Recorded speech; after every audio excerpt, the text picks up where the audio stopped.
Final Fantasy XIV's music is iconic. It defines moments, tells stories, and stirs emotions in ways few games can match. As the game nears its 15th anniversary in 2025, it also boasts one of the largest soundtracks in video game history. But there's one thing that's often misunderstood or completely overlooked, and that's the specifics of just how this incredible MMORPG has its tale told through its music. We all know who Masayoshi Soken is, and through 1.0 and the entire Final Fantasy series, who Nobuo Uematsu is. But have you ever heard of Takafumi Imamura? Yoshitaka Suzuki? Chances are you have no idea who either of these people are, yet if you're a 14 fan, you've heard their music numerous times, having their creations played over and over again as you adventure throughout Eorzea and beyond.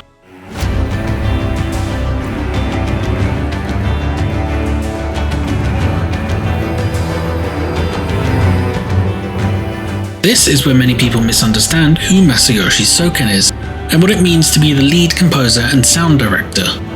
The common misconception is that somehow Soken does it all. From A Realm Reborn, Soken-san is some musical god that pumps out soundtracks with hundreds of songs every year.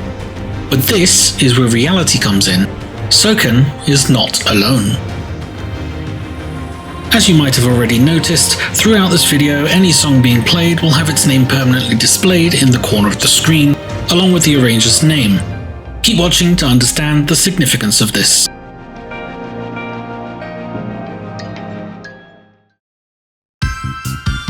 A quick forewarning before getting stuck in, this video is made through my personal understanding and knowledge of 14 and its music. I am absolutely okay admitting that some elements might be slightly off or incorrect, so please do point out anything I've said wrong and I'll respond and highlight as best I am able.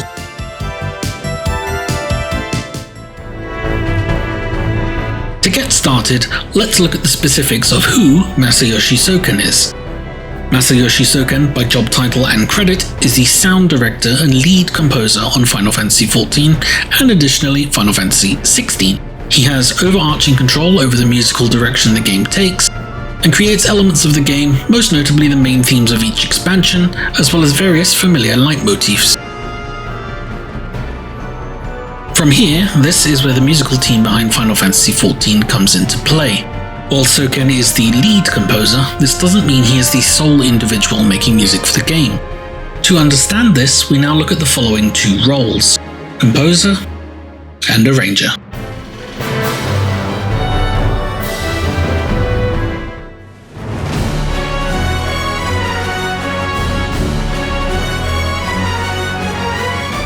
To simplify, a composer creates original music. This includes writing melodies, harmonies, rhythms, and the overall structure of a piece. While an arranger takes existing music and adapts or reworks it for different purposes or ensembles. This might involve changing the instrumentation, reharmonizing chords, altering the form, or something like adapting a solo piano piece for a full orchestra. What this means for Final Fantasy XIV is that while Soken creates many of the main melodies and themes we hear used over and over in the game and its expansions, the variations of said themes are arranged and created by a team of arrangers.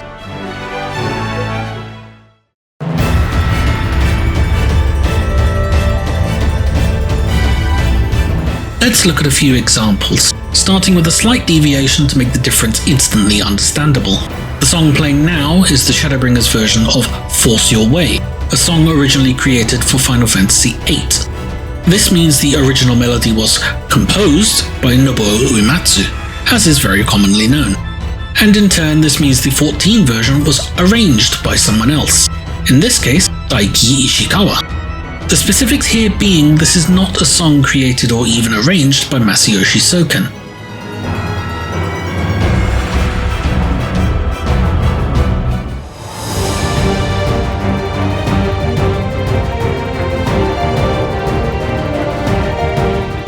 For the second example, let's use something Soken is credited as the composer on and why this is. What you're hearing now is Pathmaker, the dungeon boss theme featured in Dawntrail dungeons. As you'll recognize, this song uses leitmotifs from the Dawntrail main theme, which was created and composed by Masayoshi Soken. For this reason, Soken is credited as the composer here. but this doesn't mean Soken actually made this version of the song. This version was arranged by Takafumi Imamura, another of the individuals that works under Soken creating music for 14.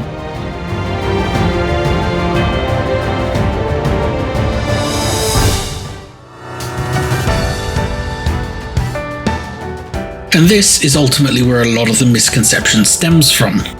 When Square Enix published the soundtracks to 14, they often just broadly label the album as being composed by Masayoshi Soken.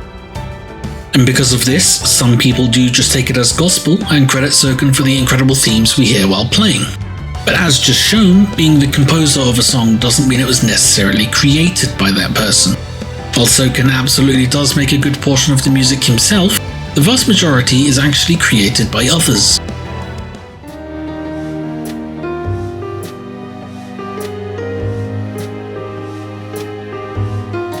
Let's go into more specifics as to some of the individuals behind the music of 14. To quickly demonstrate the spread, let's look at this image. This is a screenshot of the Dawn Trail soundtrack page on vgmdb.net. Take note of the upper section labelled Music and the lower section labelled Arrangement. The Music section shows the individuals that composed each song. And appropriately, the Arrangement section shows the people that arranged the songs. If you match the numbers up, it gives a very quick way to match the composer to the arranger. Doing this allows quick and concise understanding that many of the songs are credited to Soken as a composer, as they're reusing melodies created for other songs already in the game.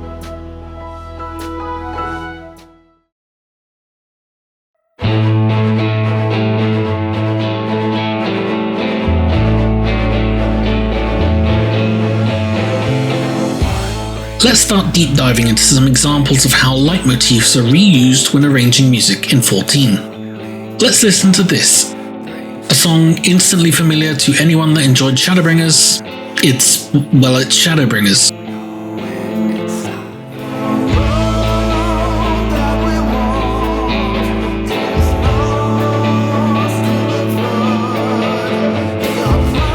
Naturally, this is the main theme to the Shadowbringers expansion composed by Masayoshi Soken.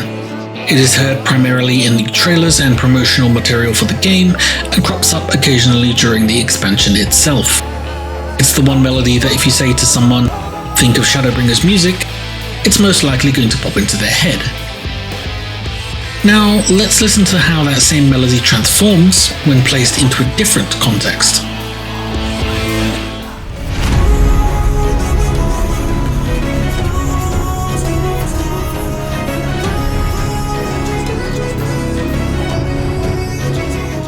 What you've been hearing this time is Insatiable, the theme song used for dungeon bosses in Shadowbringers.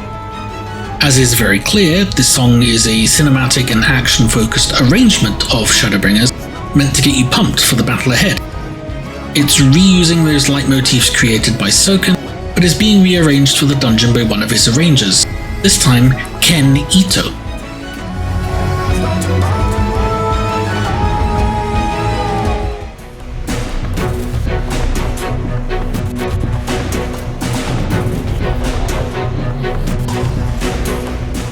And lastly, another song reusing the Shadowbringers leitmotif. This is a song that crops up during the MSQ, most often when you're on the brink of getting stuck into something big and story related. It's grand, it has a very commanding and purposeful beat to the arrangement, and lets you know that we're taking the fight to the Sin Eaters and enemies found in the World of the First. This is another song arranged by Ken Ito.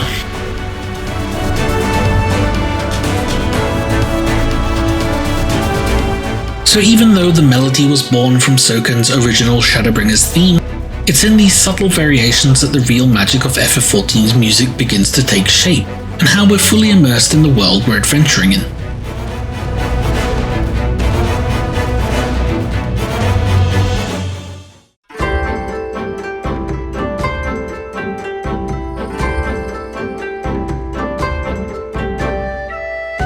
With 14 and its arrangements, some of the biggest and most epic songs in the game are arranged by many of Soken's talented team of arrangers. Just to round out the video, I wanted to take a little dive into one of these names, someone whose music you've likely enjoyed more than you've known, Yoshitaka Suzuki. If If you've ever felt the hair on your arms rise during a climactic trial fight, or been swept up in the sheer emotional weight of a boss encounter, chances are Suzuki had a hand in shaping that experience.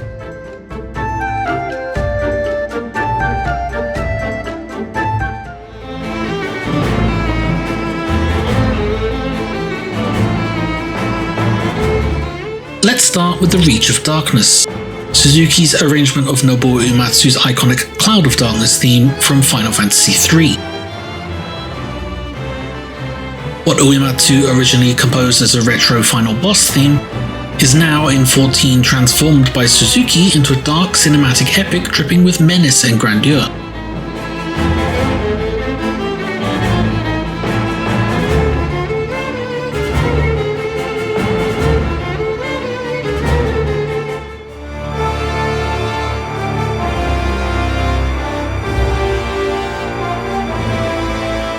Next, let's go back to Shadowbringers, this time looking at Invincible, the theme played during your epic confrontation with Emet-Selch's true form, Hades.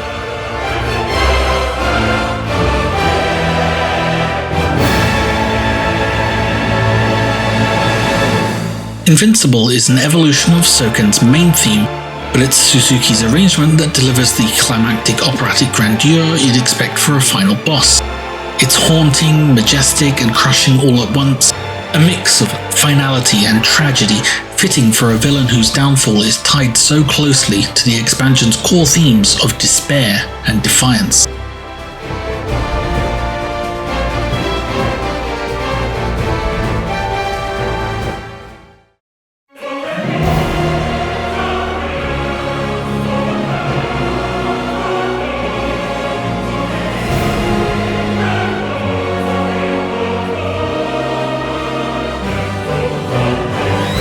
For the third example of Suzuki's work, let's look at Endcaller, the theme of Zodiac.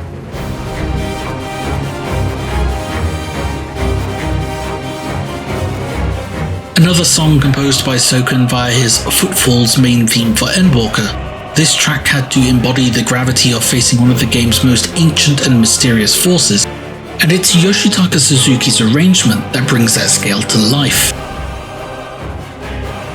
From the intense orchestral layering to the ritualistic chanting woven throughout the piece, Suzuki transforms Soken's motifs into something dark, mythic, and almost sacred. This isn't just another boss fight, it's the culmination of a prophecy, the unsealing of something buried for millennia.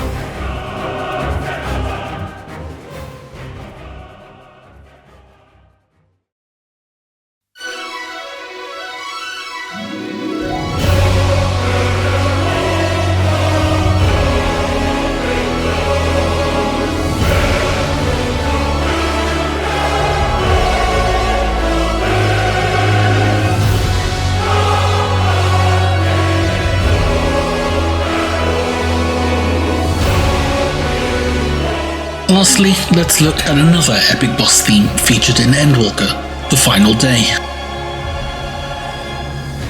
This one is especially impressive as it's the backdrop to the culmination of 10 years of Final Fantasy XIV as you battle the Endsinger on the very edge of the universe itself.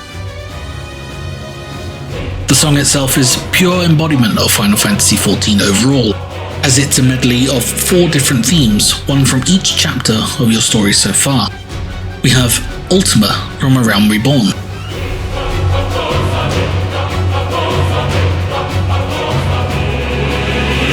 We have Heroes from Heavensward.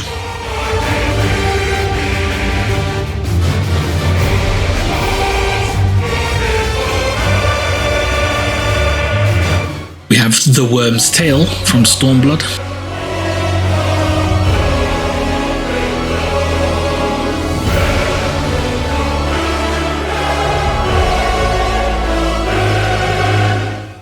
And lastly, Invincible, as we just heard from Shadowbringers.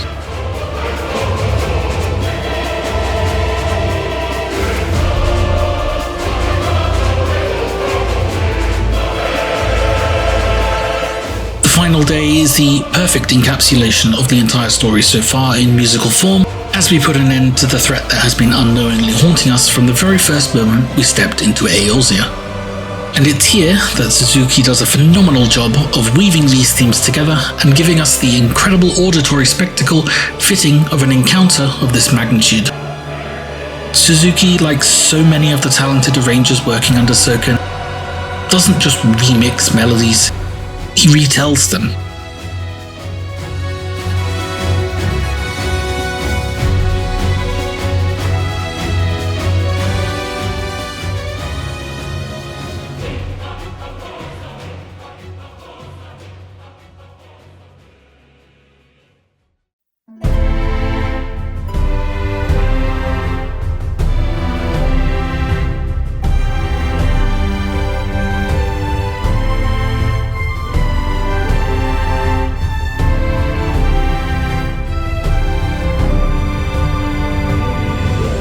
So next time a piece of music in Final Fantasy XIV catches you off guard, whether it's in a quiet cutscene or a full-blown trial, remember that what you're hearing is more than a melody.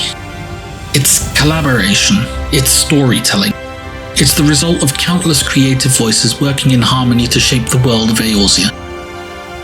And that, more than anything else, is what makes the music of Final Fantasy XIV so unforgettable.